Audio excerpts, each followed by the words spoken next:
नई जंग की शुरुआत करनी है तो आज 5 प्राथमिकताएं आपके सामने मैं रखना चाहूंगा।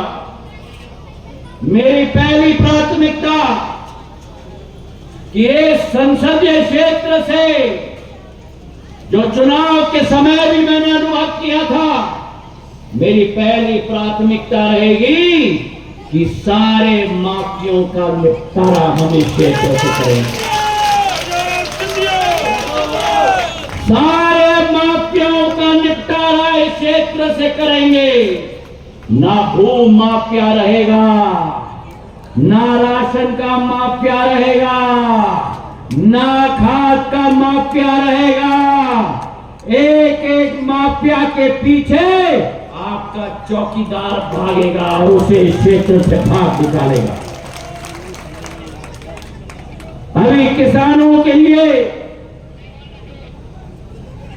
खाद की किल्लत रही थी। आज तक 27,000 मीट्रिक टन खाद गुना, अशोकनगर और शिवपुरी तक मैंने पहुंचाया है। खाद की कमी की सूचना मुझे पहुंची। 14 जून को मैंने दिल्ली से एक नया रेक रवाना किया जिसमें 3,000 मीट्रिक टन मैंने संसदीय क्षेत्र में भिजवाया और 20 तारीख को दूसरा रेक मैंने भिजवाया। 6,000 मीट्रिक टन खाद का मैंने पूरे संसदीय क्षेत्र में पिछले 10 दिन में आप लोगों के लिए भिजवाया है मेरे भाइयों और बहनों। तालियां थोड़ी कम लगी।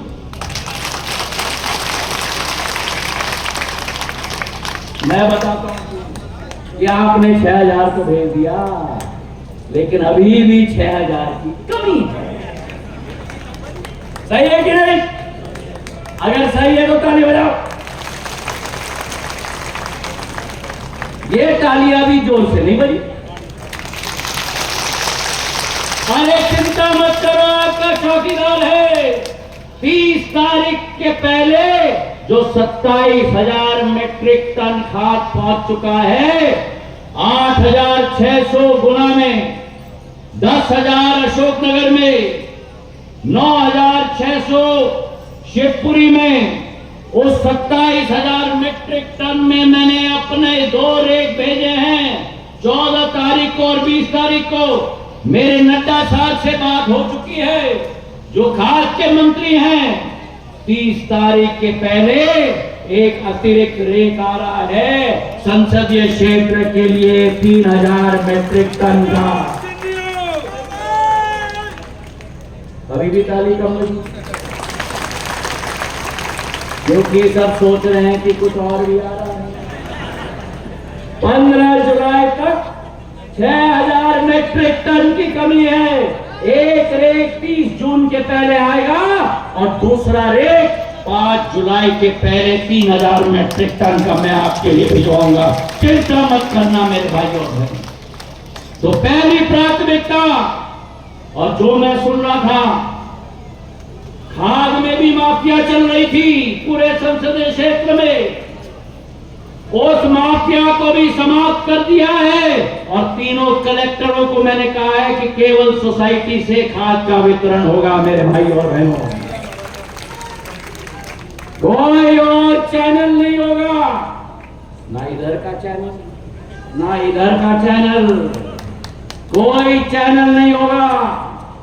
केवल एक चैनल होगा, वो सोसाइटी के माध्यम से मेरे अन्नदाताओं को खाद दिया जाएगा मेरे भाई और बहनों। पहली प्राथमिकता माफिया का निपटारा। दूसरी प्राथमिकता, भारत सरकार और मोहन यादव जी की एक एक योजनाएं आखिरी लाभार्थी तक मिल पाए। तीसरी प्राथमिकता कि जो भी अधोसंरचना की कमी है हमारे क्षेत्र में पिछले 5-6 वर्षों में, सारी अधोसंरचना की कमियों को समाप्त करना मेरी जिम्मेदारी होगी मेरे भाई और बहनों। चाहे सड़क हो, चाहे रेल हो, आप मांग करते जाओ। आपका ये इंजन का डब्बा चुग चुग चुग करके आपका काम करता जाएगा मेरे भाइयों और बहनों। चौथी प्राथमिकता, हमारे क्षेत्र के एक एक नौजवान को हमें सक्षम बनाना होगा। 21वीं सदी के भारतवर्ष में प्रतियोगिता में आगे चलने के लिए ये प्रधानमंत्री जी की विचारधारा नहीं, संकल्प है। और उसके लिए अशोकनगर क्षेत्र में भी नई सोच विचारधारा हम लेके आएंगे मेरे भाइयों और बहनों। और आखिरी मेरी प्राथमिकता, पांचवी प्राथमिकता, गरीब, शोषित, वंचित, पीड़ित, दलित, आदिवासी वर्ग के लिए विकास और प्रगति का रोड मैप मैं बनाऊंगा मेरे समाज के लिए मेरे भाइयों और बहनों। ये मेरे पंचामृत है, ये मेरे पांच प्राथमिकता है जो इस क्षेत्र के लिए मैंने धारण किया है। और जो विभाग प्रधानमंत्री जी के आशीर्वाद से, उससे भी ज्यादा आशीर्वाद मेरे परिजनों ने सिंधिया परिवार के इस मुखिया को प्रदान किया। अगर मैं आपको कहूं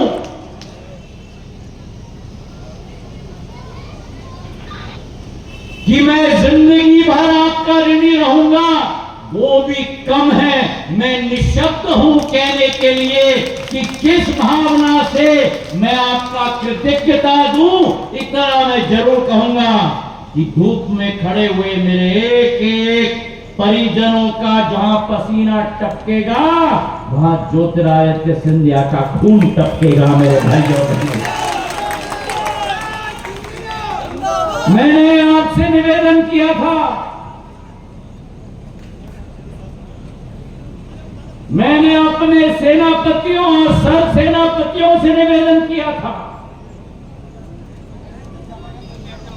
और मेरे पूर्व रविंद्र नंदलाल जी ने कहा मंच से कि टारगेट मत बनाना, लोकसभा का टारगेट मत बनाना, विधानसभा का टारगेट बनाना, अपने पोलिंग बूथ का नहीं, अपने किले का टारगेट बनाना मेरे भाई और बहनों।